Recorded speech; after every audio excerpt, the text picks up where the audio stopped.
안녕하세요, 황서부입니다. 우리가 대본을 분석하다 보면 대본의 전체적인 내용은 대충 이해가 되는데 대본 안에 있는 단어 몇 개가 이해가 안 돼서 완벽하게 해석을 못할 때가 있죠. 사전적 의미가 어려운 건 아닌데 이런 단어들이 문맥 안에서 어떤 의미를 지니는지 정확하게 파악하기가 힘든 거죠. 이런 경우는 대부분 사전적인 의미로 쓰였다기보다는 비유적이거나 아니면 상징적인 의미로 쓰였을 가능성이 아주 높아요.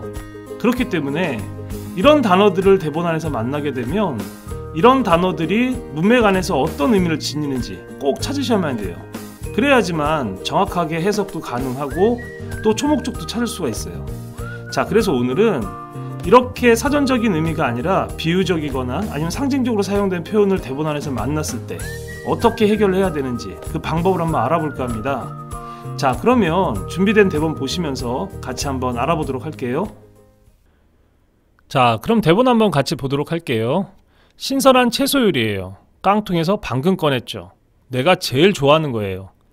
배급상자에서 이 통조림을 발견했을 때 눈에서 진짜 불이 튀었다니까요. 그거 알아요? 당신한테선 고기 냄새가 나질 않아요. 자, 이런 대본이에요.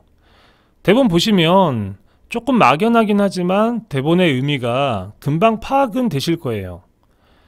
말하는 사람이 상대방한테 뭔가 칭찬을 해주거나 아니면 상대방에 대해서 좋은 얘기를 해주고 있는 것 같이 느껴지죠. 만약에 두 사람이 남녀간이라면 상대방에 대한 관심이나 아니면 호감을 표시하는 것처럼 보이기도 해요. 또 연인이라면 상대방한테 사랑을 고백하거나 마음을 전하는 것처럼 보이기도 하고요. 자, 모든 게 다 가능할 것 같아요. 이처럼 대본의 전체적인 의미는 조금 막연하지만 느낌으로 알 수 있을 것 같아요.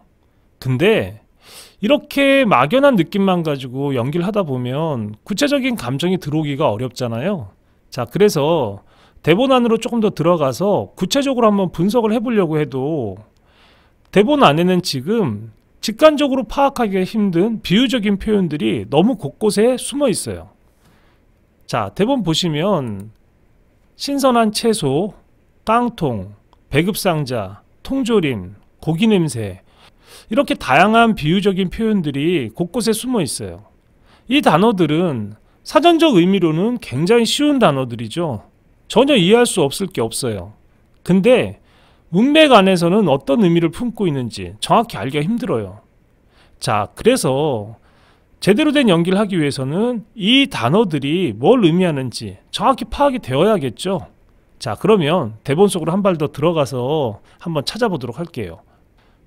먼저 앞에서 막연하게 찾았던 초목적부터 한번 짚고 넘어가도록 할게요. 신선한 채소 요리예요. 내가 제일 좋아하는 거예요. 근데 그거 알아요? 당신한테선 고기 냄새가 나질 않아요. 내가 제일 좋아하는 게 신선한 채소예요. 근데 당신한테선 고기 냄새가 나지 않는데요. 여러분들도 쉽게 눈치채셨겠지만 여기서 신선한 채소는 고기 냄새와 상반된 개념으로 사용이 되었겠죠. 내가 제일 좋아하는 게 신선한 채소라면 내가 제일 싫어하는 건 고기 냄새겠죠. 근데 상대방한테 고기 냄새가 나지 않아요. 그건 뭘 의미하는 거죠? 당신도 신선한 채소 같아요, 이런 얘기잖아요. 그러니까 결국 이 대본은 당신을 좋아해요, 난 당신이 좋아요, 이런 의미가 될 수 있겠죠. 자, 그래서 이 대본은 상대방한테 내 마음을 고백하는 그런 프로포즈의 의미라고 생각을 하고 대본을 계속 이어서 볼게요. 자, 그렇다면 여기서 말하는 신선한 채소는 뭘 의미하는 걸까요? 이 대본의 초목적이 상대방한테 내 마음을 고백하는 거라고 했잖아요. 그렇다면 신선한 채소는 상대방 여자를 상징하는 거겠죠. 자, 신선한 채소라고 하면 어떤 이미지가 떠오르세요? 싱그럽고 싱싱하고 밝고 건강하고 여러 가지 다양한 긍정적인 이미지들이 떠오르겠죠. 그러니까 신선한 채소는 상대방 여자의 싱그럽고 밝고 건강하고 풋풋하고 이런 긍정적인 매력을 상징하고 있는 것 같아요. 자, 근데 여기서 하나 의아스러운 게 있는데 신선한 채소가 왜 깡통에 들어있죠? 신선한 채소라면 금방 밭에서 따와야 되잖아요. 근데 지금 깡통에 신선한 채소가 들어있대요. 신선한 채소가 깡통에 들어있는데 신선할 수 있을까요? 자, 그렇다면 신선한 채소가 왜 깡통에 들어있는지 한번 고민해 볼게요. 신선한 채소는 그녀의 매력이에요. 그쵸? 근데 깡통에서 이 매력을 꺼냈대요. 이건 뭘 의미하는 걸까요? 깡통이라고 하면 뭔가 밀봉되고 봉인되고 그래서 내용물을 알 수가 없는 그런 거잖아요. 이 여자의 이런 매력들이 꼭꼭 숨겨져 있어서 금방 찾지 못했다는 얘기겠죠. 달리 말하면 이 여자가 처음부터 이렇게 밝고 건강하고 풋풋하고 이런 매력들을 가진 여자였는지 몰랐던 것 같아요. 시간이 지나면서 이 여자의 매력을 발견하게 된 것 같아요. 그러니까 여기서 말한 깡통이라고 하는 거는 꼭꼭 숨겨졌던 상대방의 매력을 의미하는 거라고 생각해요. 근데 이런 매력들을 이제야 알게 된 거죠. 처음엔 몰랐지만 이제 알게 된 거라고 생각해요. 자, 그래서 이걸 다시 말을 하면 당신의 그 밝고 건강하고 풋풋하고 긍정적이고 이런 좋은 매력들을 예전엔 알지 못했어요. 이제야 알게 됐어요. 라는 의미가 될 수 있겠죠. 그리고 난 그 매력들이 너무 좋아요. 라는 거가 되겠죠. 자, 그러면 배급상자가 나오는데 배급상자는 뭘 의미하는 걸까요? 배급상자는 그냥 상식적으로 생각했을 때 배급상자 하면 떠오르는 게 어떤 이미지가 있나요? 전쟁이나 재난 같은 그런 어렵고 위급한 상황이겠죠. 그러니까 이 사람들이 지금 만난 상황 자체가 이런 전쟁이나 재난같이 굉장히 어려운 상황에서 만났던 것 같아요. 그래서 처음에는 이 사람의 매력을 몰랐지만 조금 시간이 지나면서 알게 된 게 아닐까 그런 생각을 해볼 수 있을 것 같아요. 자, 그러면 배급상자에서 이 통조림을 발견했을 때 눈에서 불이 튀었대요. 그러면 배급상자가 단순히 저런 재난이나 전쟁 같은 어려운 상황을 상징하는 것 말고도 다른 의미가 있을 것 같아요. 자, 배급상자 안에는 뭐가 들어있을까요?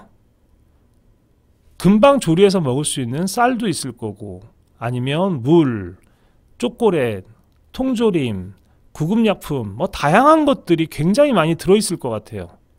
자, 그렇다면 배급상자는 뭘 의미하는 게 될까요? 다양한 사람들이, 다양한 군상의 사람들이 모여 사는 세상을 상징할 수 있을 것 같아요. 자, 그렇다면 통조림은 뭐가 될까요?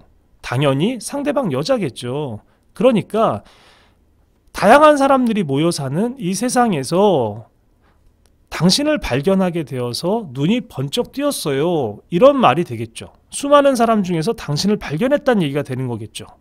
자, 그러면 마지막 유닛에서 고기 냄새라는 말이 나오는데 고기 냄새는 아까도 말씀드렸지만 신선한 채소의 반대 개념이겠죠. 근데 배급상자란 단어가 없었다면 이 주인공이 단순히 채식주의자거나 아니면 육류를 싫어하는 고기를 싫어하는 사람으로만 비춰질 수도 있었을지 모르죠. 근데 배급상자란 단어가 있었기 때문에 여기서 고기를 단순히 고기로 해석하면 안 될 것 같아요. 고기 냄새 하면 떠오르는 게 뭐가 있나요? 뭔가 사륙, 피, 죽음 뭐 이런 생각도 들 수가 있죠. 특히 배급상자란 단어가 있었기 때문에 여기서 고기 냄새라고 하면 어둡고 암담한 현실에서 느껴지는 어떤 죽음이나 절망의 이미지가 있을 것 같아요. 자, 그러니까 이렇게 힘든 상황 속에서도 상대방은 밝고 건강하고 싱그럽고 풋풋하고 긍정적이고 또 고기 냄새라는 게 비인간적일 수도 있잖아요. 근데 상대방 신선한 채소 요리는 굉장히 인간적이고 뭐 이런 상반되는 이미지들을 가지고 있을 수 있죠. 그래서 상대방을 좋아하는 거죠. 자, 그렇다면 이렇게 분석한 내용을 가지고 처음부터 이 대본을 다시 한번 볼게요. 난 당신의 그 싱그럽고 밝고 건강한 매력을 잘 몰랐었어요. 근데 이제 알게 됐어요. 근데 난 그 매력을 정말 좋아해요. 수많은 사람들 중에서 당신을 발견했을 때 정말 눈에서 불이 튀었다니까요. 근데 그거 알아요? 이렇게 힘든 상황에서도 늘 밝고 건강하고 싱그러운 당신의 그 매력이, 긍정적인 그 매력이 난 너무 좋아요. 이런 의미가 될 수 있겠죠. 그렇기 때문에 이 대본의 초목적은 상대방한테 자신의 마음을 전하는 그런 프로포즈나 고백이 될 수가 있는 것이죠. 자, 이처럼 우리가 대본에 나와 있는 이런 비유적인 표현들을 하나하나씩 그 숨은 뜻을 찾아서 연기를 하는 것과 우리가 처음에 직관적으로 막연하게 이 사람은 상대방한테 칭찬을 하는 거야, 상대방한테 호감을 표시하는 거야 라는 생각만 갖고 연기한 사람과 연기가 같을 수가 없겠죠. 그렇기 때문에 대본 안에 이런 비유적인 표현들이 있을 때는 정확한 분석을 위해서 이런 비유적인 표현들이 가지고 있는 숨은 의미를 꼭 파악을 하셔야 돼요. 자, 이상으로 대본 안에 있는 단어가 사전적인 의미 외에 다른 의도로 사용되었을 때 이런 단어들의 의미를 어떻게 찾는지 한번 알아봤는데요. 여러분들도 대본을 분석할 때 이렇게 직관적으로 한 번에 파악이 안 되는 단어들을 만난다면 이해가 잘 안 된다고 막연하게 두리뭉실하게 연기하지 마시고 이런 단어들이 문맥 안에서 어떤 의미를 가지는지 악착같이 한번 찾아보세요. 그래야지만 연기를 할 때도 확신을 가지고 할 수가 있고 구체적인 감정도 만들 수가 있어요.